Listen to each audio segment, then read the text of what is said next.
So in this session we will talk about current electricity. What is current? तो electric current को हम इस तरीके से डिफाइन करते हैं जैसे कि मान लिया एक क्रॉस सेक्शनल एरिया है जो कि A है और इससे चार्ज पार्टिकल्स जो हैं वो फ्लो हो रहे हैं। तो पर यूनिट टाइम अगर डेल्टा क्यू इस टाइम इंटरवल में ये फ्लो हुआ तो इसे हम कहते हैं करंट। ये हमारी बेसिक डेफिनेशन है जो हमने क्लास 10 स्टैंडर्ड में भी पढ़ी हुई है। Current is a scalar quantity. Charge इसकी यूनिट हमारी एम्पियर है, चार्ज की यूनिट कूलॉम है and time as you know it is second. तो बहुत ही बेसिक डेफिनेशन मैंने आपको बताया और क्लास 10 में ही ऑलरेडी कवर कर चुके हैं। नेक्स्ट टॉपिक जो है वो इलेक्ट्रिक करंट इन कंडक्टर्स। तो कंडक्टर्स क्या होते हैं जो चार्जेस को फ्लो करना वो अलाउ करते हैं। लेट्स से इसी के बारे में बात कर लेते हैं। ये कंडक्टर है, सिल्वर मान लेते हैं या फिर कॉपर। तो यहाँ पर जो चार्जेस जो फ्लो हो रहे हैं वो रैंडम डायरेक्शन में हो रहे होते हैं। अगर मान लिया हमने कोई इलेक्ट्रिक फील्ड नहीं अप्लाई किया हुआ है तो ये सारे के सारे चार्जेस रैंडम डायरेक्शन में फ्लो करते हैं और एक दूसरे से कोलिजन करते रहते हैं और फिर से वो अपनी डायरेक्शन को चेंज करते हैं। इसका मतलब क्या हुआ कि in absence of external electric field these charge particles don't move in any specific direction. तो इफेक्टिवली हम कहेंगे कि although they are conductors but in absence of external electric field we do not see any net current available in the conductor।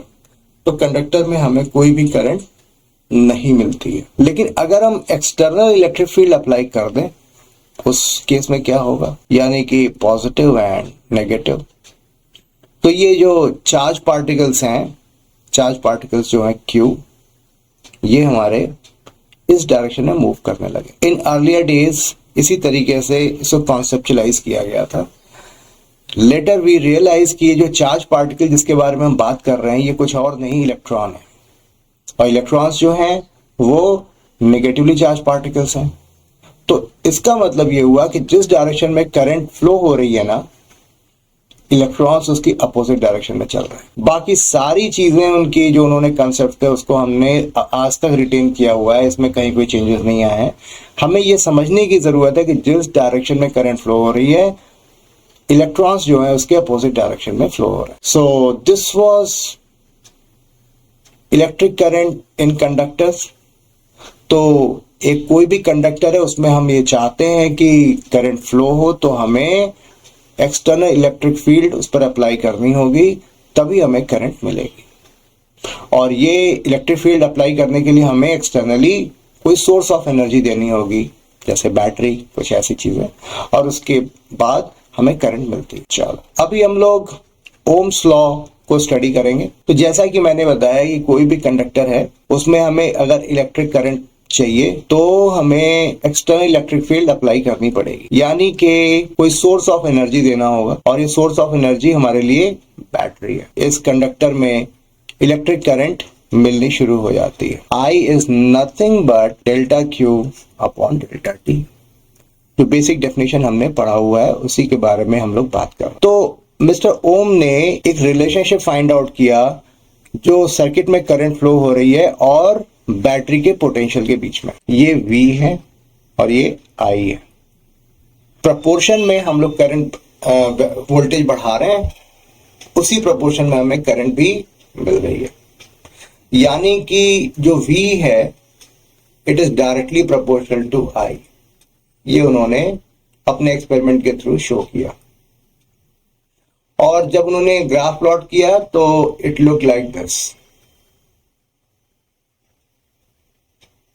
For normal conductor, और हम जो conductor है उसकी length, उसी क्रॉस सेक्शन एरिया में कहीं कोई भी चेंजेस नहीं ला रहे हैं। सेम इन यूनिफॉर्म कंडीशंस हम सिंपली करंट की वैल्यू को बढ़ा रहे हैं तो हम ये देख रहे हैं कि वोल्टेज भी उसी रेशियो में बढ़ रही है। सर्किट में जो करंट हमें मिल रही है उसमें अगर इंक्रीमेंट हो रहा है तो हम देख रहे हैं कि बैटरी की वोल्टेज भी उसी रेशियो में इंक्रीज हो रही है। यानी कि V is proportional to I। अब प्रोपोर्शनैलिटी कांस्टेंट हटाने पर हम उन्होंने एक कांस्टेंट इंट्रोड्यूस किया, इट वाज R। यानी कि इस कांस्टेंट की वैल्यू क्या हो गई, V upon I। V upon I। तो हमने ये देखा कि अगर हमें R की वैल्यू जो है वो वोल्टेज अप्लाइड और करंट जो हमें सर्किट में मिल रही है उसका रेशियो था। यानी कि अगर करंट हमारी डबल हुई तो इसका मतलब बैटरी की पोटेंशियल डबल हो चुकी है, और करंट अगर हाफ हुई है तो इसका मतलब ये हुआ कि बैटरी की वोल्टेज जो है वो हाफ हो गई है। ठीक, अब ये सवाल ये उठता है कि इसको हम रेजिस्टेंस कह रहे हैं। Why name resistance? तो इस चीज को एक्सप्लेन करने के लिए हम ऐसे समझेंगे कि मिस्टर ओम ने नेक्स्ट सेट ऑफ एक्सपेरिमेंट में इसके बैटरी के जो पोटेंशियल डिफरेंस है उसको उन्होंने सेम रखा, और इस बार सिमिलर कॉन्फ़िगरेशन वाले, सिमिलर ज्योमेट्री वाले अलग अलग वायर्स उन्होंने यूज किए अपने एक्सपेरिमेंट में, जैसे कि सिल्वर, कॉपर, एल्यूमिनियम वायर, ये सारे उन्होंने यूज किए, और देखा कि फॉर कांस्टेंट पोटेंशियल डिफरेंस हमें करंट क्या मिल रहा है।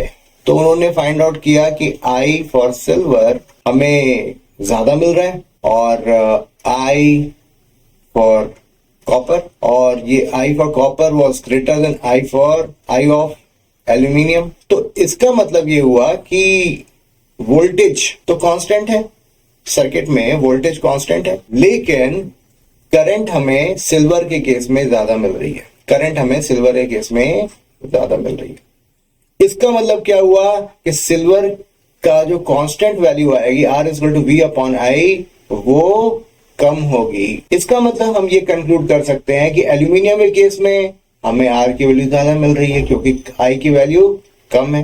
तो इससे हम ये कंक्लूड कर सकते हैं कि ये जो कांस्टेंट है it has got tendency to resist the flow of current, that's why we have given it the name resistance. अभी moving on to some more details about Ohm's law, कि ये जो रेजिस्टेंस उन्होंने रियलाइज किया कि resistance was not a constant value, actually it depends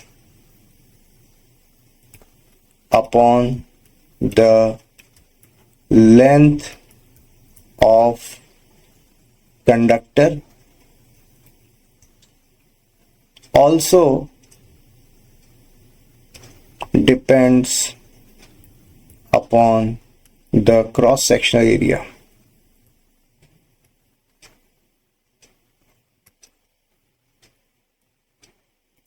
यानी कि R जो है it was found that it is directly proportional to L and inversely proportional to area। तो अगेन हमने यहां पर प्रोपोर्शनैलिटी कांस्टेंट यूज किया, R is equal to rho L upon A। अभी इस कांस्टेंट का नाम दिया गया resistivity. Now we can say resistivity is a constant value। यानी कोई भी दो कंडक्टर हैं, irrespective of their length or their cross sectional area, हम उनके रेजिस्टिविटी को सीधे सीधे कंपेयर कर सकते हैं। बट यहां पर भी एक छोटा सा कैविएट है, एक कंडीशन है कि टेम्परेचर शुड रिमेन कांस्टेंट। इसका मतलब रेजिस्टिविटी क्या टेम्परेचर के साथ चेंज होती है? यस। किस तरीके से चेंज होती है हम लोग इसको स्टडी करेंगे। आई होप इतनी बात आपको समझ में आ गई होगी। जैसे जैसे लेंथ को डबल करेंगे तो रेजिस्टेंस डबल हो जाएगी, और सिमिलरली अगर क्रॉस सेक्शन एरिया को अगर हम डबल करेंगे तो रेजिस्टेंस हाफ हो जाएगा। ओके, यानी कि अगर एक सर्किट में हमें पता है according to Ohm's law and what is R, rho L upon A, तो I upon A can we say V upon rho L. ये जो अगर पोटेंशियल डिफरेंस को हम इलेक्ट्रिक फील्ड के फॉर्म में लिखें तो हम ये भी लिख सकते हैं I upon A is equal to E L upon rho L, तो यानी कि ये it gets cancelled. Current density को हम जे से डिनोट करेंगे, I upon A. I upon A is called current density, ठीक है। E upon rho. Reciprocal 1 upon rho is called sigma, which is also called conductivity. यानी कि अगर किसी की रेजिस्टिविटी कम है, इसका मतलब से कंडक्टिविटी हाई है, तो J is equal to sigma E। एक इंपॉर्टेंट रिलेशन हमें मिला, यानी किसी भी कंडक्टर में अगर उसकी कंडक्टिविटी ज्यादा है तो हमें ज्यादा करंट डेंसिटी मिलेगी, और अगर हमने इसको दो एंड पर इलेक्ट्रिक फील्ड ज्यादा अप्लाई कर रखी है तो हमें करंट डेंसिटी ज्यादा मिलेगी, ठीक है। इतनी बात आपको समझ में आई होगी, ठीक है। सो the next topic is drifting of electron in presence of external electric field. हमें ये पता है कि कोई भी कंडक्टर, इसमें फ्री इलेक्ट्रॉन्स होते हैं, फ्री चार्ज पार्टिकल्स होते हैं, और इनकी डायरेक्शन जो होती है वो रैंडम होती है, और इसके चलते ये फ्रीली मूव तो करते हैं बट किसी स्पेसिफिक डायरेक्शन में ये ट्रेवल नहीं करते। तो इसका मतलब ये हुआ कि ऑन एवरेज ये जो u होता है पार्टिकल्स की वो 0 होती है, ठीक है। हमें इस बात को अप्रिशिएट करना है कि ये जो करंट की डायरेक्शन है, ये हमें पता है कि वो इलेक्ट्रॉन की डायरेक्शन के अपोजिट होती है, ये बात हमें पहले से पता है। अभी अगर मैं दो पॉइंट्स के बीच में इलेक्ट्रिक फील्ड अप्लाई करूं और ये इलेक्ट्रिक फील्ड डायरेक्शन हमारी इस डायरेक्शन में हुई, तो चार्ज पार्टिकल्स जो हैं पॉजिटिव से नेगेटिव की ओर ट्रेवल करना शुरू कर देंगे। ये सारे के सारे चार्ज पार्टिकल जो हैं एक डायरेक्शन में हो जाएंगे और पॉजिटिव से नेगेटिव की ओर ट्रेवल करना शुरू कर देंगे, ये बात हमें पता है। तो अब चार्ज पार्टिकल जब हम एक्सटर्नल इलेक्ट्रिक फील्ड अप्लाई कर रहे हैं तो उस पर फोर्स क्या लगेगा, E इंटू ई, ये इसका मैग्नीट्यूड होगा, और इस चार्ज पार्टिकल का एक्सेलरेशन क्या होगा, upon m। We are only concern with its magnitude, हम बहुत डायरेक्शन के बारे में बात नहीं कर रहे। यहां पर एक और नए कॉन्सेप्ट को हम डिस्कस करेंगे, रिलैक्सेशन टाइम। तो we will define this relaxation time. ये जो इलेक्ट्रॉन्स हैं ये under the influence of external electric field ये एक पॉइंट से दूसरे पॉइंट तक इस तरीके से ट्रेवल करना शुरू कर, जिस डायरेक्शन में इलेक्ट्रिक फील्ड है उसी डायरेक्शन में ये ट्रेवल करना शुरू करते हैं, और फिर दूसरे इलेक्ट्रॉन से ये टकरा जाते हैं, और इस प्रोसेस में ये अपनी काइनेटिक एनर्जी ट्रांसफर कर देते हैं दूसरे इलेक्ट्रॉन को, और फिर ये दूसरा इलेक्ट्रॉन जो है वो आगे बढ़ना शुरू होता है, और फिर ये जो पहला इलेक्ट्रॉन है उस पर अभी भी एक्सेलरेशन कितना है, ये एक्सेलरेशन है QE अपॉन m। तो फिर से ये जो इलेक्ट्रॉन है, जो पहला वाला इलेक्ट्रॉन है, वो इसकी पोटेंशियल एनर्जी काइनेटिक एनर्जी बढ़नी शुरू होती है, और इस तरीके से टाउ टाइम के बाद फिर से ये कोलाइड करता है। ये जो कॉन्सेप्ट है रिलैक्सेशन टाइम, ये ऑन एन एवरेज है, ये कुछ किसी पर्टिकुलर इलेक्ट्रॉन के लिए रिलैक्सेशन टाइम का कॉन्सेप्ट नहीं है। ऑन एन एवरेज ऐसा देखा जा रहा है कि टाउ टाइम के बाद, रिलैक्सेशन टाइम के बाद इलेक्ट्रॉन्स जो हैं कोलाइड करते हैं और अपनी एनर्जी को वो दूसरे इलेक्ट्रॉन को ट्रांसफर कर देते हैं, और डायरेक्शन जो है वो एक्सटर्नल इलेक्ट्रिक फील्ड की डायरेक्शन में ये मूव करते हैं। इसका मतलब ये हुआ कि आगे बढ़ने का जो प्रोसेस है इनका, ये रुक रुक करके होता है, ठीक है। ये एक ही डायरेक्शन में विदाउट एनी इंटरप्शन सीधे बढ़ते चले जा रहे हैं, ऐसा नहीं होता, ठीक है। इतनी बात आपको समझ में आई होगी। तो अभी हमने रिलैक्सेशन टाइम का कॉन्सेप्ट समझ लिया। तो जब इलेक्ट्रिक फील्ड अप्लाई हुई और चार्ज पार्टिकल्स पर एक्सेलरेशन लगा, तो टाउ टाइम के बाद इसकी वेलोसिटी कितनी हो जाएगी, v is equal to u plus a tau. v is equal to u plus a tau, ठीक है। u की वैल्यू 0 है और a क्या है, e अपॉन m टाउ। ये हमारा वेलोसिटी होगा just before an electron collides with another electron, उससे जस्ट पहले इसकी वेलोसिटी नहीं होगी, यानी कि QE upon m tau, where Q is 1.6 into 10 to the power minus 19 Coulomb. Charge particle है Q, जो अभी U की वैल्यू 0 है, टाउ टाइम के बाद अभी इसकी वेलोसिटी जो हो गई वो ई upon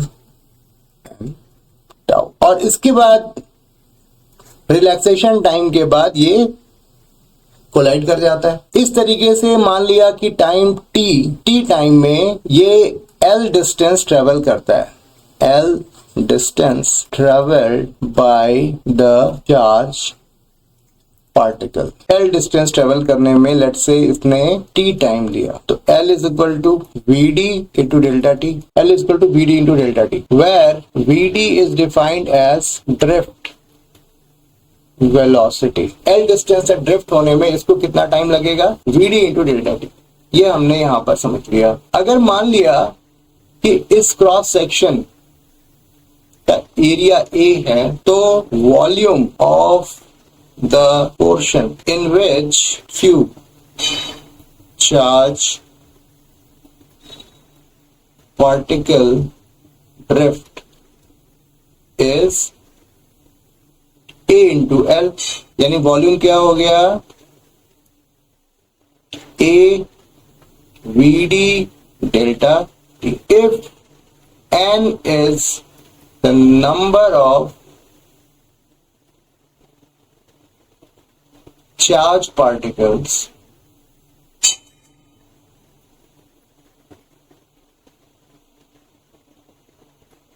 per unit volume, then total charge particles will be how much, n times v, यानी कि n times a vd delta t हो गया। इतने तो चार्ज पार्टिकल्स हुए, तो total charge passed in delta T time interval q times n a v d delta, और q क्या है, e है, n e a v d delta t, ये हमारा टोटल q हुआ। हमें पता है कि I is equal to delta Q upon delta T होता है। इसका मतलब ये हुआ N E A V D, तो हमें एक फॉर्मूला बन करके हमारे पास आया, जिसे हम कह सकते हैं I is equal to N E A V D, where V D is drift velocity, A is cross sectional area, E charge यानी 1.6 into 10 to the minus 19, and n is number of charge particles per unit volume. अगर आप चाहो तो we D की value यहां पर put कर सकते हो I में, तो हम कह सकते हैं कि n e a e capital E upon m tau, यानी कि n e square a, n e square a tau upon m e। I upon a क्या होता है, n e square tau upon m times e। I upon a को हम कैसे define करेंगे, current density के तौर पे, J is equal to n e square tau upon m e। We already know कि J is equal to sigma times E, यानी ये दो इक्वेशन एक जैसे हैं, तो इसका मतलब sigma can be defined as n e square tau upon m। ये हमारी कंडक्टिविटी हो गई। सिग्मा क्या है, कंडक्टिविटी। अगर रेजिस्टिविटी की बात करें तो रेजिस्टिविटी जो होती है वो रेसिप्रोकल ऑफ कंडक्टिविटी होती है, यानी m upon n e square tau, ये हमारा एक फॉर्मूला। तो इस तरीके से हमने रेजिस्टिविटी को डिफाइन किया। Let's talk about mobility. तो अलग अलग चार्ज पार्टिकल्स की जो मोबिलिटी जो है फील्ड, अगर इलेक्ट्रिक फील्ड सेम हो तो जिस चार्ज पार्टिकल की ड्रिफ्ट वेलोसिटी ज्यादा होगी उस चार्ज की मोबिलिटी ज्यादा होगी, यानी मोबिलिटी जो है keeping constant electric field greater Vd drift velocity means greater mobility.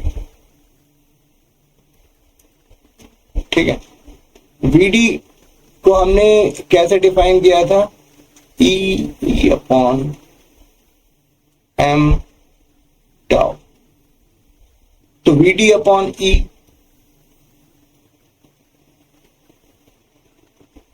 E upon M tau, यानी कि जिस चार्ज पार्टिकल का मास जितना ज्यादा होगा उसकी मोबिलिटी उतनी ही कम होगी।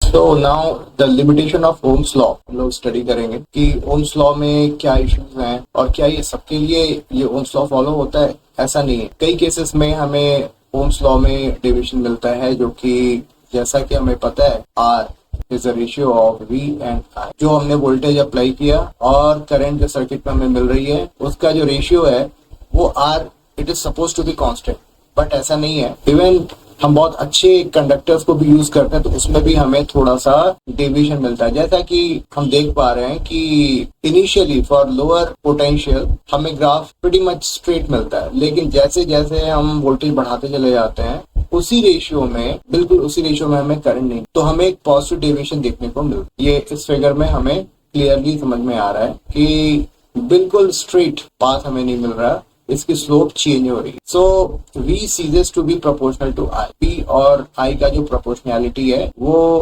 ब्रेक हो रहा है। The relation between V and I depends on the sign of V। What does it mean? यानी कि ये मेरा V है और ये रेजिस्टेंस, जो करंट है इस डायरेक्शन में फ्लो हो रही है। अगर मैं इसकी पोलैरिटी को चेंज कर दूं तो सिंपल करंट की जो डायरेक्शन है वो रिवर्स हो जाएगी और ideally the magnitude of current should remain same. ठीक है, यानी कि करंट हमारा इस तरीके से फ्लो होगा और I शुड रिमेन सेम, यानी कि यहाँ पर भी I हमें मिल रहा है और यहाँ पर भी I मिल रहा है। लेकिन ऐसा नहीं होता, कुछ केसेस में ऐसा नहीं होता। I will explain that. In other words, if I is the current for a certain V, then reversing the direction of V, keeping its magnitude fixed, does not produce the current of the same magnitude। यानी कि अगर हमने battery की polarity को reverse कर दिया तो हमें सेम मैग्नीट्यूड का करंट हमें देखने को नहीं मिलता, as in the opposite direction.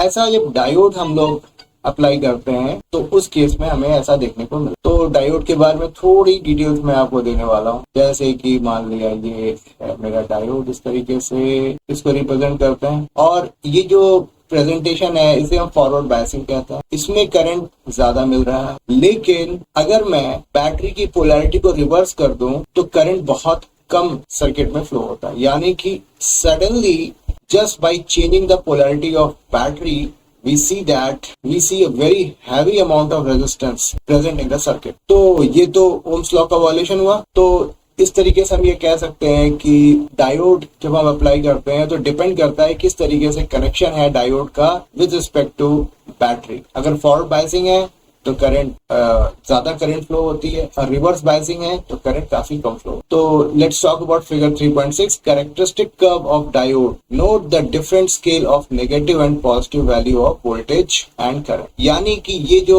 इस पोर्शन में जो हम देख रहे हैं ये फॉरवर्ड बायसिंग है और जो इस डायरेक्शन में जो बायसिंग हमारी है रिवर्स बायस। अब आप देखो फॉरवर्ड बायसिंग के केस में मिली एम्पियर के रेंज में करंट मिल रही है, लेकिन रिवर्स बायसिंग में हमें माइक्रो एम्पियर के रेंज में करंट मिल रही है। यानी कि 1000 टाइम्स करंट हमारी घट जाती है जब हम रिवर्स बायसिंग प्रोवाइड करते हैं circuit. Let's talk about third part, इसमें ओम्स लॉ फॉलो नहीं हो रहा। The relation between V and I is not unique, there is more than one value of V for the same current I। यानी कि इसका मतलब ये हुआ कि वोल्टेज हम बढ़ा रहे हैं, करंट भी बढ़नी चाहिए, ठीक है ना। लेकिन कई केसेस में ऐसा होता है कि वोल्टेज हम बढ़ा रहे हैं लेकिन करंट अब घट रही है। तो जैसे कि यहाँ पर आप देखो ये पॉइंट, इस पॉइंट पर जो हमें करंट मिल रही है, इतना वोल्टेज बढ़ाने के बाद भी हमें इतनी ही करंट मिल रही है। तो इसका मतलब ये हुआ कि ये नॉन लीनियर पाथ फॉलो कर रहा है और जो प्रोपोर्शनैलिटी का जो रूल है यहाँ पर ब्रेक हो रहा है। तो this was all about limitations of Ohm's law, जो कि यूनिवर्सल नहीं है। मेजॉरिटी ऑफ केसेस में ओम्स लॉ फॉलो होता है, लेकिन कई जगह पर हमें इसके डेविएशन भी देखने को मिलते हैं। फिर कंडक्टिविटी एंड रेजिस्टिविटी का कॉन्सेप्ट अंडरस्टैंड करने के बाद अब हम लोग कुछ मटेरियल्स हैं जिनके रेजिस्टिविटी के बारे में बात करेंगे। ये तो अभी तक हमें ये पता चल चुका है कि जो कंडक्टर्स हैं उनकी कंडक्टिविटी काफी ज्यादा होगी और रेजिस्टिविटी उनकी काफी कम होगी, और जो इंसुलेटर्स हैं उनकी रेजिस्टिविटी काफी ज्यादा होगी और कंडक्टिविटी उनकी काफी कम। और ये भी हमें पता है कि रो इज 1/6। जो सेमी कंडक्टर्स होते हैं उनकी रेजिस्टिविटी कंडक्टर और इंसुलेटर्स के बीच में होती है। ये बहुत ही अच्छा टेबल है जो कि एनसीईआरटी से मैंने लिया हुआ है। तो आप देखो सिल्वर की रेजिस्टिविटी सबसे कम है, इसका मतलब बहुत ही अच्छा कंडक्टर है। और टेम्परेचर कोफिशिएंट ऑफ रेजिस्टिविटी क्या है, इसका मतलब क्या होता है temperature coefficient of resistivity? Actually ये जो रेजिस्टिविटी है it has got dependence with temperature, और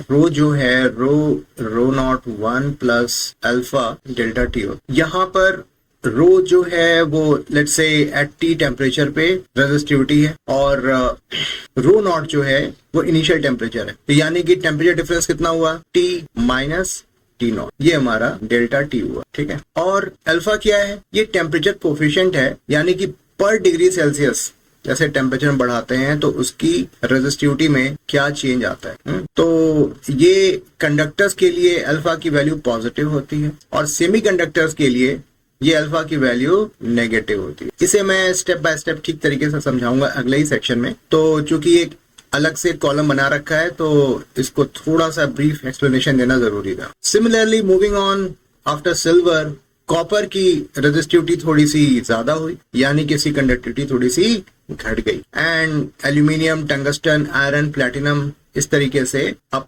मैंगनीज जो एलॉय होता है उसकी जो रेजिस्टिविटी है वो ज्यादा है, यानी उसकी कंडक्टिविटी कम होती है। इसका क्या इंपॉर्टेंस है आने वाले समय में हम लोग डिस्कस करें। सेमीकंडक्टर्स डेफिनेटली इसकी रेजिस्टिविटी बढ़ चुकी है और कंडक्टिविटी घट चुकी है। And what about insulators? Insulators में pure water, glass, hard rubber, NaCl, ये सारे जो हैं इंसुलेटर्स हैं और इनकी जो रेजिस्टिविटी है वो बहुत ज्यादा होती है, यानी कि they are very bad conductors, इनकी कंडक्टिविटी काफी कम। आई होप इतनी सारी बातें आपको समझ में आई होंगी। जैसा कि आप देख पा रहे हो कि सेमीकंडक्टर के केस में अल्फा की वैल्यू जो है वो नेगेटिव है। What does it mean? हम टेम्परेचर बढ़ाएंगे तो रेजिस्टिविटी जो है वो घटनी शुरू हो जाती है, लेकिन कंडक्टर के केस में ऐसा नहीं है। क्योंकि अल्फा की वैल्यू पॉजिटिव है तो on increasing the temperature we see that resistivity of conductors increases with increase in temperature। तो ये बहुत अच्छा टेबलर इंफॉर्मेशन था और हमें ये पता चला कि अलग अलग तरीके के मटेरियल्स की रेजिस्टिविटी और उनकी टेम्परेचर कोफिशिएंट ऑफ रेजिस्टिविटी क्या है। थोड़ी और बातें करें हम लोग। जैसा कि अभी मैंने बताया कि temperature dependence of resistivity of material जो है, ये रेजिस्टिविटी किसी एक गिवन टेम्परेचर पर तो कांस्टेंट होती है, लेकिन अगर हम टेम्परेचर चेंज करें तो रेजिस्टिविटी बढ़ती है। तो उधर अल्फा की वैल्यू कैसे निकालेंगे इसको थोड़ा समझ लिया जाए। 1 प्लस अल्फा डेल्टा, और alpha delta T means rho T minus rho not upon rho not. Alpha की वैल्यू हो गई rho T minus rho not upon rho naught 1 upon delta. ये हमारी अल्फा की वैल्यू आई। अच्छी बात। सेम रिलेशन हम लोग यहाँ पर एनसीईआरटी में भी देख पा रहे हैं, सेम चीज है, कोई फर्क नहीं है। और alpha is called temperature coefficient of resistivity, ठीक है। इंटरेस्टिंग बात यह है कि जो ग्राफ हमें मिलता है रेजिस्टिविटी का for conductors, for alloys and for semiconductors, ये बड़ा ही इंपॉर्टेंट है और ये I would like to draw your attention.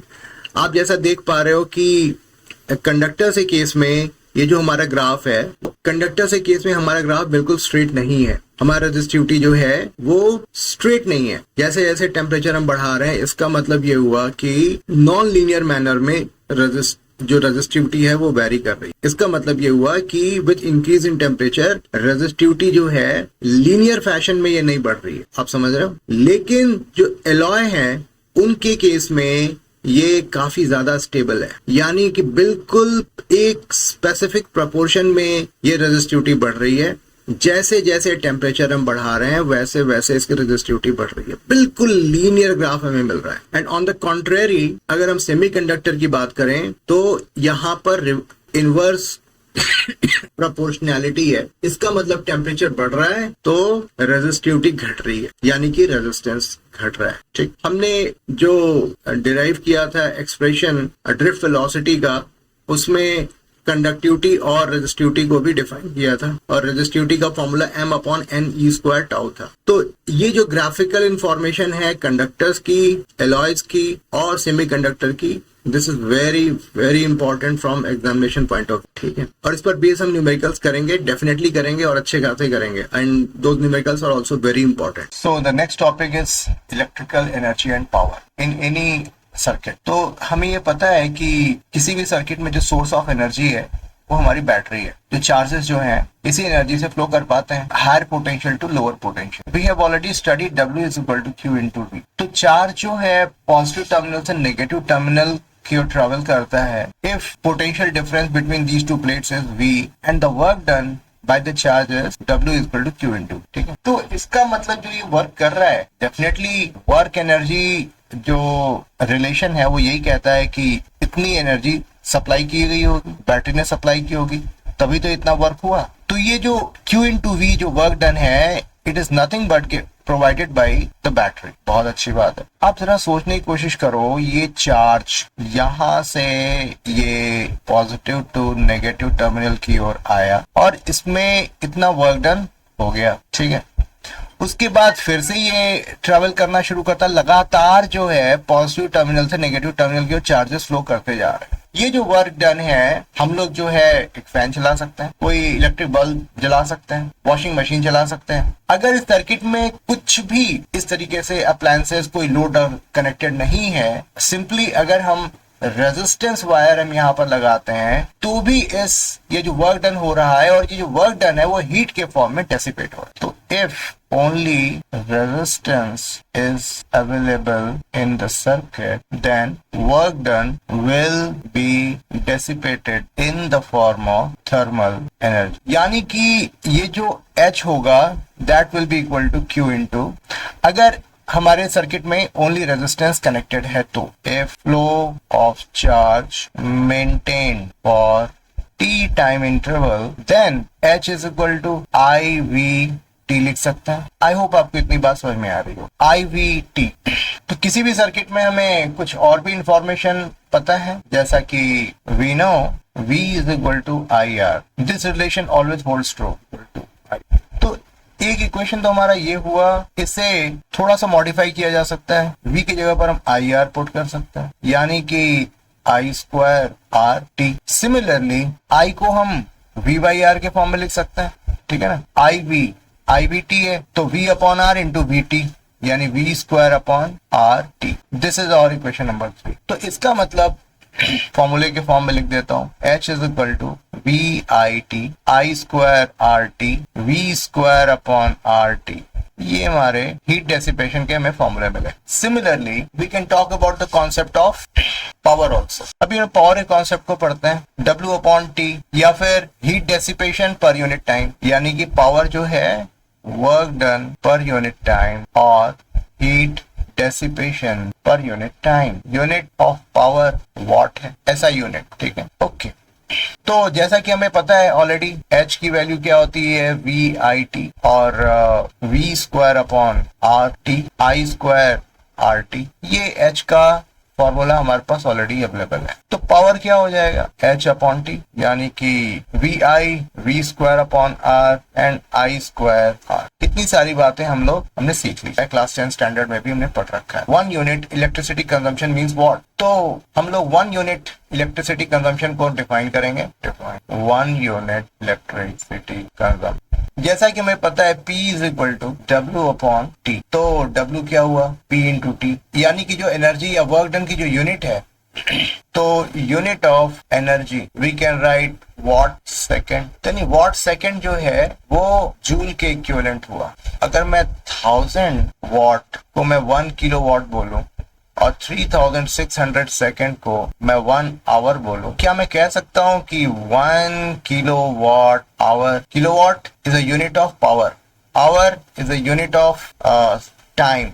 तो इसका मतलब 1 किलोवाट आवर जो हुआ वो यूनिट ऑफ एनर्जी हुआ। और ये SI यूनिट में कितने जूल के इक्विवेलेंट होगा, 1 kilowatt means 10 to the power 3 watt and 1 hour is 3600 seconds. It means 1 kilowatt hour is equal to 10⁶ into 3.6। तो इसका मतलब मैं इसको फिर से डिफाइन कर देता हूँ। 1 unit electricity consumption is equal to 1 kilowatt hour energy हमने कंज्यूम की, which is equal to 3.6 into 10⁶ joules.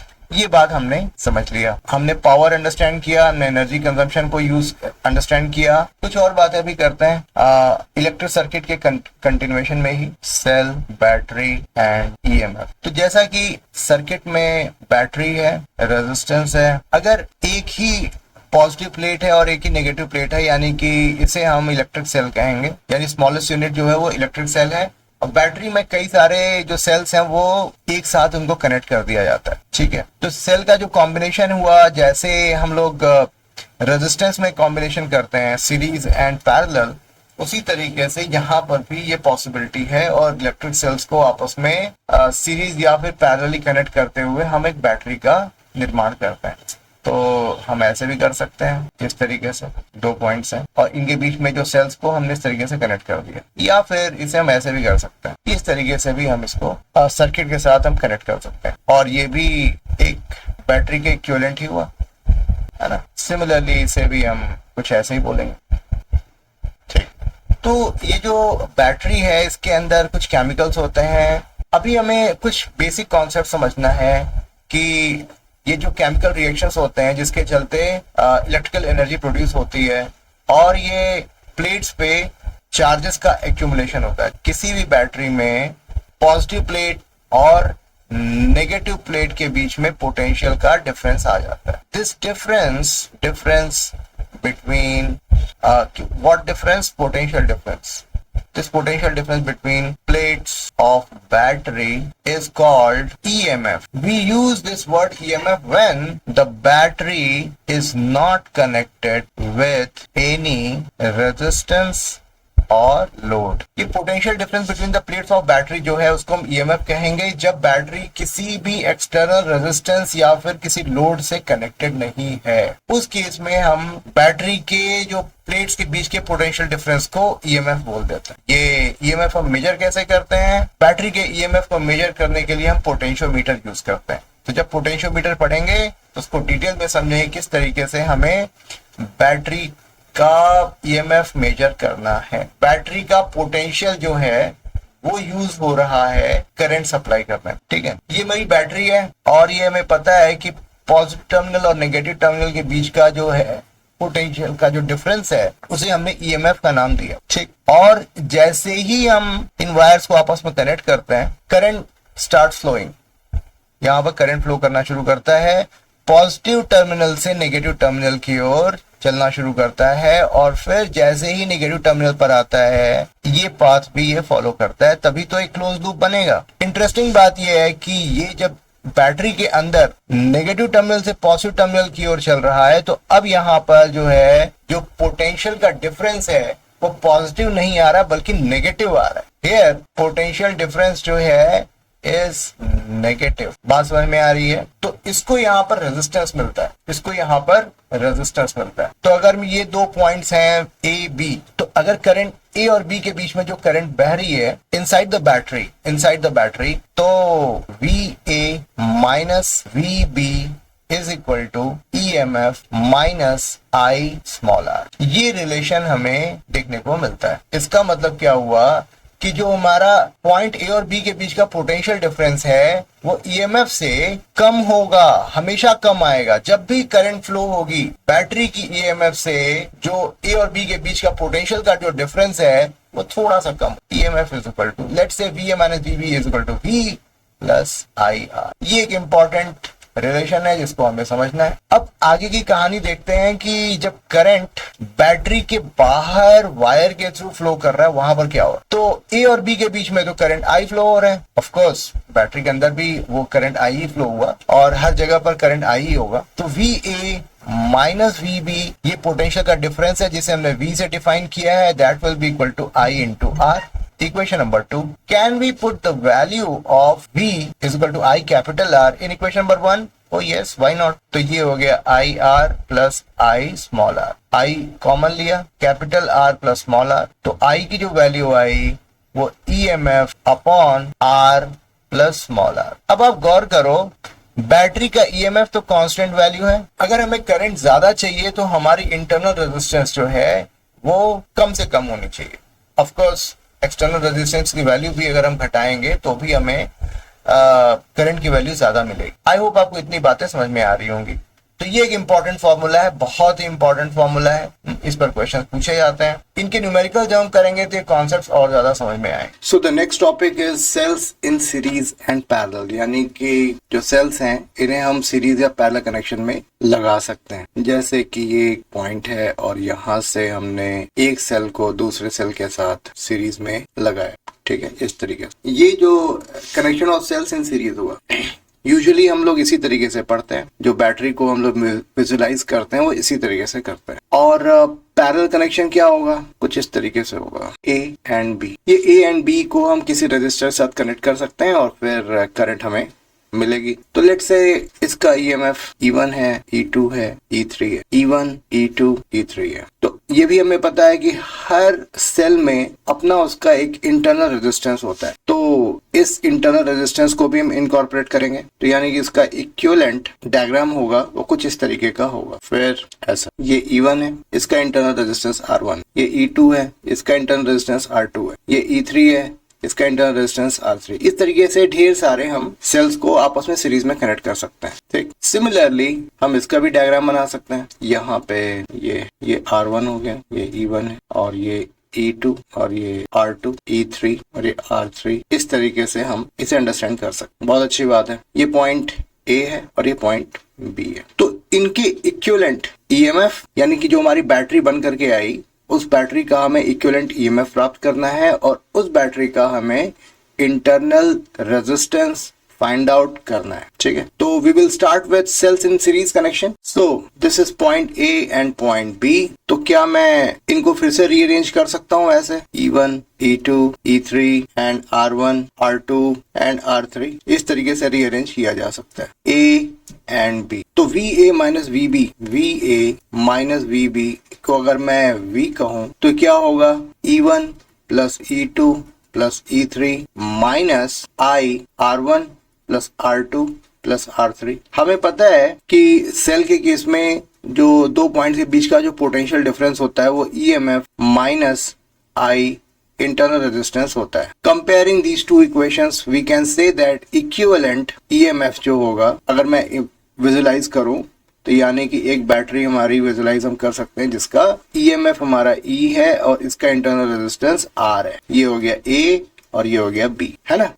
This one is the final equivalent diagram of battery, जिसका EMF हमारा क्या होगा, E1 plus E2 plus E3, और equivalent resistance जो होगा वो होगा R1 plus R2 plus R3। यानी ये तो बेहद आसान था। बड़े आसानी से हमने सीरीज कनेक्शन में जो इक्विवेलेंट बैटरी का जो इक्विवेलेंट EMF हुआ वो सिंपली उनके EMF को हम ऐड कर देंगे, और जो इंटरनल रेजिस्टेंस होगा वो सिंपली वो सारे सेल्स के इंटरनल रेजिस्टेंसेस को हम अलजेब्राइक समेशन कर देंगे और हमारा इक्विवेलेंट इंटरनल रेजिस्टेंस आ जाए। अभी सेल्स इन पैरेलल, अगर सेल्स को हम पैरेलल कनेक्शन देते हैं तो फिर उस केस में इक्विवेलेंट EMF क्या आएगा वो हमें कैलकुलेट करना है। ये पॉइंट A है और ये पॉइंट B है और ये मेरा इसका इक्विवेलेंट EMF है। यही हमें प्राप्त करना है, EMF की वैल्यू और R की वैल्यू, ठीक है। इसको हम लोग सॉल्व करना शुरू करें।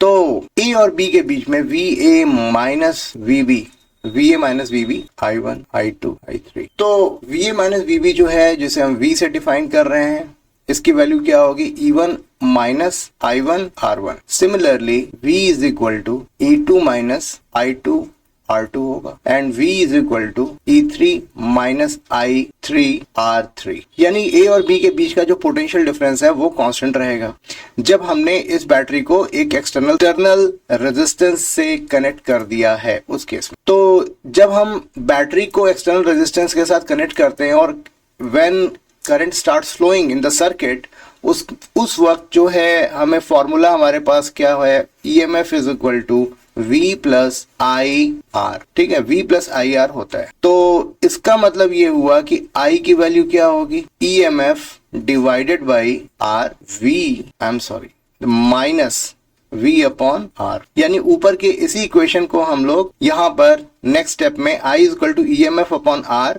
माइनस V अपॉन R लिख सकते हैं। तो फिर मैं ऐसा करता हूं कि I1, I2 एंड I3 की वैल्यूज फाइंड आउट करता हूं। तो I1 will be E1 minus V upon R1। I1 की जो वैल्यू होगी E1 minus V upon R1। Similarly I2 की जो वैल्यू होगी वो E2 minus V upon R2 होगी। I3 की जो वैल्यू होगी वो E3 minus V upon R3 हो। आई होप इतनी बात आपको बिल्कुल समझ में आई होगी। Can we say I is equal to I1 plus I2 plus I3। तो इसकी वैल्यू क्या हुई? E1 minus V upon R1, E2 minus V upon R2 plus E3 minus V upon R3। तो I is equal to E1 upon R1, E2 upon R2, E3 upon R3 minus V upon V times 1 upon R1 plus 1 upon R2 plus 1 upon R3। ठीक है, ये हमारे लिए बहुत ही important result है। इस equation को हम, ये जो इक्वेशन हमने बनाया है, इस इक्वेशन को ऊपर के इक्वेशन से हम कंपेयर करेंगे और देखते हैं रिजल्ट क्या आता है। इसका मतलब ये हुआ कि ऊपर के इक्वेशन से it is clear that 1 upon R is equal to 1 upon R1 plus 1 upon R2 plus 1 upon R3। यानी बिल्कुल जैसा कि पैरेलल कनेक्शन में जो रेजिस्टेंसेस का इक्विवेलेंट रेजिस्टेंस मिलता था, वही सेम फॉर्मूला हमें यहां पर भी यूज करना है in order to find the internal resistance of the battery. ठीक है, ओके। अभी ईएमएफ हमें निकालना है, इक्विवेलेंट ईएमएफ, उसका हमें डायरेक्ट तो नहीं मिल पा रहा है, बट ठीक है, कोई बात नहीं। EMF upon R, EMF upon R is equal to E1 upon R1 plus E2 upon R2 plus E3 upon R3 and so on. तो इसका मतलब जो बैटरी का इक्विवेलेंट EMF होगा वो क्या हो जाएगा? R times E1 upon R1, E2 upon R2, E3 upon R3 and so on. What is R? Where R को हमें सॉल्व करना पड़ेगा। R तो हमें ठीक से नहीं पता, लेकिन 1 अपॉन R हमें ठीक से पता है। 1 upon R is equal to 1 upon R1 plus 1 upon R2 plus 1 upon R3 and so on. ठीक है, तो जितने मर्जी आप उतने सेल्स कनेक्ट कर लो, हमें EMF की भी कैलकुलेशन हमारी हो जाएगी और इक्विवेलेंट रेजिस्टेंस भी हमें फाइंड आउट हो जाएगा। ठीक, तो इस तरीके से हमने ये रिजल्ट फाइंड आउट किया है। इसको मैं इनबॉक्स कर देता हूँ। ये हमारा formula for parallel connection of cells. और अगर मैं ये सारे के सारे सेल्स को सीरीज में कनेक्ट करता हूं तो क्या होगा? EMF is equal to E1 plus E2। ये तो बहुत आसान है, ये मेरा EMF हुआ। और इक्विवेलेंट रेजिस्टेंस, इंटरनल रेजिस्टेंस क्या होगा? R1 plus R2 plus R। तो बेहद आसान था। इस तरीके से हमने सेल से कनेक्शन को भी हमने अंडरस्टैंड किया।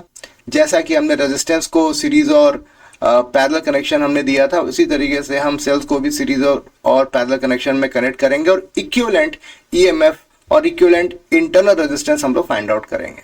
ठीक है, so I hope this was clear to you. So now the next topic is Kirchhoff's rule. Kirchhoff's rule हमें इक्विवेलेंट रेजिस्टेंस फाइंड आउट करने में हेल्प करता है। आगे इसकी जरूरत क्यों पड़ी? In real life world, in real life scenario में हमें जो भी रेजिस्टेंस कनेक्शंस मिलते हैं वो हमेशा सीरीज या फिर पैरेलल में नहीं होते। कई बार ये कॉम्बिनेशन में होते हैं और कई बार आप उनको सेग्रीगेट भी नहीं कर पाते। तो ऐसी सिचुएशन में बाय यूजिंग किरचॉफ्स रूल हम लोग इक्विवेलेंट रेजिस्टेंस सर्किट लेवल पे फाइंड आउट करने की कोशिश करते हैं। जैसा कि ये जो आप डायग्राम देख पा रहे हो, यहाँ पर मैं कुछ बातें बताना चाहता हूँ कि ये एक जंक्शन है। पॉइंट ए जो है वो एक जंक्शन है जहां पर 3 करंट्स जो हैं ये अप्रोच कर रही। I3 इनकमिंग है और I1 एंड I2 जो है वो आउटगोइंग है। यानी कि जंक्शन ए से I1 और I2 करंट बाहर की ओर जा रही हैं, दूर जा रही हैं, और जंक्शन ए की ओर अप्रोच करते हुए I3 आ रही। इसी तरीके से एक और जंक्शन है, जंक्शन डी।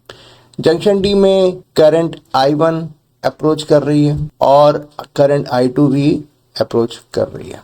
ठीक है, और यहां से जो आउटगोइंग करंट है वो I3 है। ठीक है, फाइन। इस डायग्राम में हमें 2 लूप, क्लोज लूप हमें देखने को मिल रहे हैं। ये क्लोज लूप है और दूसरा ये क्लोज लूप है। ठीक है, एक और क्लोज लूप हो सकता है जो कि ये पॉइंट E से G, फिर A, फिर H, फिर D, फिर ई, ये पूरा सर्किट जो है एक इस तरीके से भी एक लूप हम बना सकते हैं। तो इस तरीके से इस गिवन सर्किट में 3 लूप्स हैं। तो बारी बारी से हम किरचॉफ्स रूल के 2 पार्ट्स हैं, junction rule and loop rule, इनको हम जानेंगे और समझेंगे। किरचॉफ्स जंक्शन रूल क्या है? At any junction, the sum of the current entering the junction is equal to the sum of current leaving the junction। यानी कि उस जंक्शन पे जितने भी इनकमिंग करंट हैं वो आउटगोइंग करंट के टोटल आउटगोइंग करंट के बराबर होंगे। जैसे कि हमारा जंक्शन ए है, यहाँ पर I3 जो है it is equal to I1 plus I2।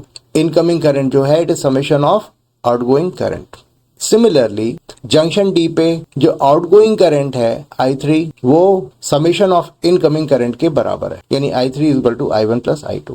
तो इसका मतलब ये जो कॉन्सेप्ट किस चीज को इंडोर्स करता है, यानी कि कंजर्वेशन ऑफ चार्ज को इंडोर्स करता है। यानी चार्जेस जो हैं एक पॉइंट दूसरे पॉइंट तक मूव करते हैं और कहीं मान लिया डिस्ट्रीब्यूट हो जाते हैं, तो इसका मतलब टोटल नंबर ऑफ चार्जेस जो हैं वो कहीं गए नहीं है, वो इधर उधर रीडिस्ट्रीब्यूट हुए हैं और टोटल नंबर ऑफ चार्जेस अभी भी कांस्टेंट है। The next rule is loop rule. The algebraic sum of the changes in the potential around any closed loop involving the resistor and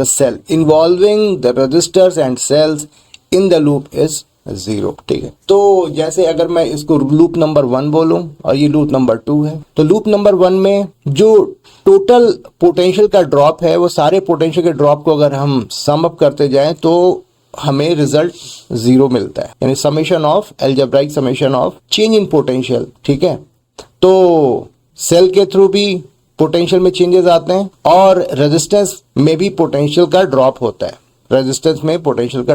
है। जितना ज्यादा रेजिस्टेंस होगा उतना ही ज्यादा पोटेंशियल का ड्रॉप होगा, क्योंकि V इक्वल टू IR। ठीक है, तो ये कॉन्सेप्ट जो है हमें यूज करना है और यूज करते हुए क्वेश्चंस को सॉल्व करना है। एट द जंक्शन, इसको मैं ये रीड करूंगा और उसके बाद इस कॉन्सेप्ट को समझाने की कोशिश करूंगा। एट जंक्शन ए जो मैंने आपको अभी बताया, the current leaving is I1 plus I2 and current entering is I3।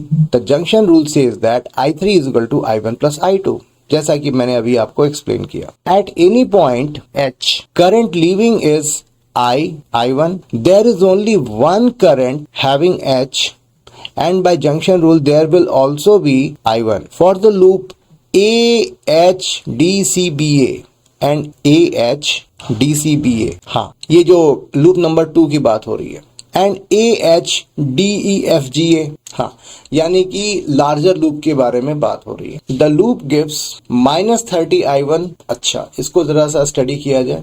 यहाँ पर जो 30 एम्पियर हमारा रेजिस्टेंस है यहाँ, और करंट I1 फ्लो हो रही है, तो कितना वोल्टेज का ड्रॉप हुआ? -30 I1। ठीक है, करंट आगे बढ़ा और 40 एम्पियर एंड 1 एम्पियर जो कि सीरीज में है, तो यानी टोटल रेजिस्टेंस क्या हो गया? 41 एम्पियर। और वहां पर I3 फ्लो हो रही है, तो यानी कि -41 I3 हो गया। और फिर 45 वोल्ट की जो सेल लगी हुई है, ये इसका पोटेंशियल जो यहाँ पर ऐड हो रहा है, यानी कि जो पोटेंशियल है हमारी डी पे, अब सी पर पोटेंशियल और बढ़ जा रही है। कितनी बढ़ जा रही है? 45 वोल्ट। इस तरीके से, और टोटल समेशन इसका क्या होगा? 0। यहाँ पर जो नीचे वाला लूप है उसके बारे में बात कर लेते हैं, क्योंकि बुक में जो दिया हुआ है वो ये लार्जर लूप के बारे में बात की गई। ठीक है, तो चलो एक काम करते हैं कि यहाँ पर हम लोग इस लूप के बारे में बात करते हैं और इक्वेशन बनाने की कोशिश करते हैं। तो यहाँ पर 80 वोल्ट है, यहाँ पर 80 वोल्ट है, तो 80 वोल्ट -1 इंटू I2 यानी I2 हो गया, और -20 इंटू I2 हो गया, और फिर ये करंट यहाँ पर इधर इंटर कर रहा है, जो कि जिसकी वैल्यू हमारी I3 है। तो जैसे ही ये इंटर किया, यहाँ पर इसका पोटेंशियल 45 वोल्ट बढ़ गया, तो अच्छी बात है, 45 वोल्ट बढ़ गया। फिर 1 ओम रेजिस्टेंस पर यहाँ पर पोटेंशियल में ड्रॉप आ रहा है। कितना आ रहा है? 1 times I3 -40 I3 is equal to 0। इसी तरीके से सारे लूप में टोटल पोटेंशियल ड्रॉप्स को हम कंसिडर करेंगे, उनका अलजेब्राइक समेशन जो होगा that will be equal to 0। ठीक है, तो इसके बारे में भी बात कर लेते हैं। ये क्या कह रहा है? यहाँ पर -30 I ड्रॉप आया, पोटेंशियल का ड्रॉप आया, -30 I I1, और फिर ये करंट आगे बढ़ा और ये करंट यानी हमारे लूप हम इस तरीके से आगे बढ़ रहे हैं, लेकिन करंट जो है, करंट की डायरेक्शन तो इधर है। तो हम क्या करेंगे कि अपने लूप की डायरेक्शन को वही रखेंगे और इंस्टेड ऑफ I2 जो है हम माइनस I2 वहां पर यूज कर देंगे। तो इसका मतलब यहाँ 20 into minus of 20 times minus I2 की वैल्यू क्या हो जाएगी, 20 I2। सिमिलरली यहां पर भी वही चीज होगी, यानी कि I2 और ऐड हो जाएगा। और यहां पर जब हम आगे बढ़ रहे हैं तो पोटेंशियल का ड्रॉप हो रहा है, तो माइनस 80V हो जाएगा इज इक्वल टू 0। ठीक है, इसको मैं यहां पर लिख देता हूं इस जगह। अच्छा, इसी चीज को जो है 80 वोल्ट से आगे की ओर in the direction of I2 हम इक्वेशन लिखने की कोशिश करते हैं। 80V minus 1 times I2 minus 20 times I2। और अब हमारा करंट जो है इस डायरेक्शन में आगे बढ़ रहा है। कितना बढ़ रहा है करंट हमारा जो है, I1 है जो कि हमारी लूप के हिसाब से इस डायरेक्शन में यानी कि राइट से लेफ्ट की ओर जा रहा है। तो इस केस इसलिए यहां पर हम लोग माइनस I1 कंसिडर करेंगे। ठीक, तो इसका मतलब ये हुआ कि अब यहां पर भी ड्रॉप आएगा, माइनस 30 टाइम्स माइनस I1 और that's all is equal to 0। तो रिजल्ट क्या आया हमारा, 80 माइनस 21, इसको मैं इधर लिख देता हूं, शायद आपको दिख नहीं रहा होगा। 80 minus 21 I2 plus 30 I1 is equal to 0। ये दोनों इक्वेशन बिल्कुल ही सेम है। इस पोर्शन को अगर मैं राइट हैंड साइड में ले जाऊं तो इसी इक्वेशन के बराबर आएगा। ठीक है, so this was all concept of Kirchhoff's rule. अभी अगले कॉन्सेप्ट को हम लोग स्टडी करेंगे और इसमें हम लोग व्हीटस्टोन ब्रिज के बारे में बात करेंगे। ये हमारा व्हीटस्टोन ब्रिज का स्कीमेटिक डायग्राम है। इसमें पॉइंट A और पॉइंट B के दो आर्म्स हैं, R1 एंड R2, और B के जो आर्म्स हैं वो R3 एंड R4 हैं। और पॉइंट C और D के बीच में भी वायर हमने कनेक्ट कर रखा है और इसमें हमें करंट मिलती है। लेकिन एक ऐसी सिचुएशन भी आती है जब हमें जो पार्टीशन जो है CD है, CD पाथ में हमें कोई भी करंट नहीं मिलती। और ये बहुत ही इंटरेस्टिंग केस है और इसीलिए ऐसी सिचुएशन में फिर क्या हो जाता है कि इस सर्किट को हम लोग R1 प्लस R2 और ये R1 प्लस R3 और ये R2 प्लस R4 ऐसे हम शो कर सकते हैं। क्यों? क्योंकि जो करंट यहां से पास हो रही थी वो इस पर्टिकुलर एरिया में CD में तो गई ही नहीं, अब यहां से सीधे वो CB की ओर जा रही है। तो यानी कि ये सीरीज कनेक्शन का केस हुआ। ठीक है, तो जरा सा इस बात को इन्वेस्टिगेट करेंगे कि कौन सी सिचुएशन ऐसी है जिसमें C और D के बीच में करंट बिल्कुल फ्लो ना करे। तो चलो भाई देख लेते हैं। एक ये लूप लॉ हम यहाँ पर लगाएंगे और ये मेरा करंट I है, ये I1 I2, और चूंकि CD में करंट फ्लो ही नहीं हो रहा है तो यही I1 जो है CB में भी चला जाएगा और यही करंट I2 जो करंट है वो DB में भी चला जाएगा I2। तो बारी बारी से हम दो लूप लॉ लगाएंगे और फिर हम देखते हैं कि क्या हमें कोई रिलेशनशिप मिल रहा है जिससे हम ये कह सके कि इस पर्टिकुलर कंडीशन में, ऐसी सिचुएशन में C और D ब्रांच में कोई भी करंट फ्लो नहीं होगी। अच्छा, I is equal to I1 plus I2 हमने जंक्शन रूल यूज करते हुए हमने यहाँ पर लगाया, I1 plus I2 is equal to I, ये हमारा जंक्शन रूल है। सिमिलरली यहां पर ये करंट, आउटवर्ड करंट जो है I हो जाएगा, यानी I is equal to I1 plus I2। Junction B पर I1 और I2 इनकमिंग करंट है और जो आउटगोइंग करंट है वो I है, यानी I is equal to I1 plus I2। Loop number 1, इसमें ये लूप 1 क्या कहता है, A C D A, ये लूप 1 है। यहां पर पोटेंशियल ड्रॉप हो रहा है, हाँ हो रहा है, I1 R1। C D में तो कोई करंट ही नहीं फ्लो हुई तो यहां पर कुछ भी फर्क नहीं पड़ेगा। और माइनस, ये मेरा माइनस हुआ, यहां पर ये ड्रॉप हुआ और minus I2 R2 is equal to 0। यानी कि जो हमारे पाथ AC है वहां पर ड्रॉप कितना हुआ, I1 R1 ड्रॉप हुआ है, इसलिए हमने नेगेटिव साइन लगाया।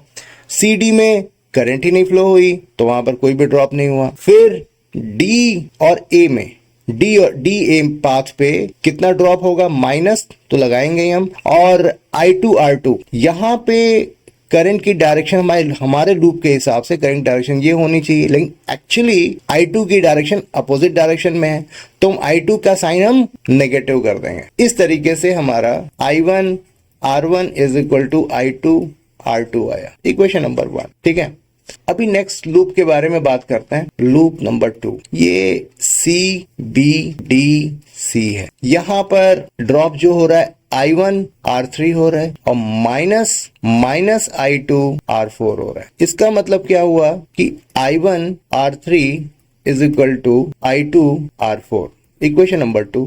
इन दोनों इक्वेशंस को हम इक्वेशन नंबर 1 और इक्वेशन नंबर 2 को आपस में डिवाइड कर दें। I1 R1 I1 R3 I2 R2 upon I2 R4, I2 gets cancelled, I1 gets cancelled, तो R1 upon R3 R2 upon R4। So this is the condition of Wheatstone। इसका मतलब ये हुआ कि अगर आप इसको थोड़ा सा गौर से देखो, थोड़ा इस एक्सप्रेशन को रीअरेंज किया जाए तो R1 upon R2 is equal to R3 upon R4, यानी कि पॉइंट ए और पॉइंट बी के जो दो आर्म्स हैं, उन आर्म्स के जो रेजिस्टेंसेस का रेशियो R1 और R2 और सिमिलरली बी के जो आर्म्स हैं R3 एंड R4, उनके रेशियोज अगर सेम है तो इसका मतलब ये हुआ कि जो पाथ सी और डी है उसमें कोई भी करंट फ्लो नहीं होगी। इसका मतलब ये हुआ कि then hence we can say that R1 and R3 are in series connection and similarly R2 and R4 are in series connection। और इस तरीके से हम जो है इसका इक्विवेलेंट रेजिस्टेंस भी फाइंड आउट कर सकते हैं, यानी कि ये हो गया R1 प्लस R3 और ये हो गया R1 प्लस R3 और ये R2 प्लस R4, और जो इक्विवेलेंट रेजिस्टेंस क्या हो जाएगा फिर R1 plus R3 R2 plus R4 upon R1 plus R2 plus R3 plus R4। यानी कि मेरे कहने का मतलब ये है कि दो रेजिस्टेंसेस अगर R1 एंड R2 अगर पैरेलल कनेक्शन में है तो इक्विवेलेंट रेजिस्टेंस क्या होता है AB upon A plus B, या फिर अगर R1 R2 है तो R1 R2 upon R1 plus R2। यही फॉर्मूला हमने यहाँ पर लगाया है और इस तरीके से हम इक्विवेलेंट रेजिस्टेंस बड़ी ही आसानी से प्राप्त कर सकते हैं। तो this was all about Wheatstone bridge. I hope ये कॉन्सेप्ट आपको समझ में आया होगा। इजी है, इंटरेस्टिंग है और इम्पॉर्टेंट है। बोर्ड एग्जाम में बहुत ही फ्रीक्वेंटली इसका डेरिवेशन पूछा जाता है क्योंकि बड़ी आसानी से हम लोग उसको डिराइव भी कर सकते हैं। Thank you very much for watching my video. अगर आपको मेरा वीडियो पसंद आया and please do like share and subscribe my channel. अपने फ्रेंड्स को बताइए, उनको फॉरवर्ड करिए और अपने वैल्यूएबल फीडबैक्स दीजिए। आपके फीडबैक से मुझे काफ़ी कुछ आइडिया लगेगा और मैं अपने कंटेंट को और ज़्यादा इम्प्रोवाइज कर पाऊँगा। सो गॉड ब्लेस यू ऑल।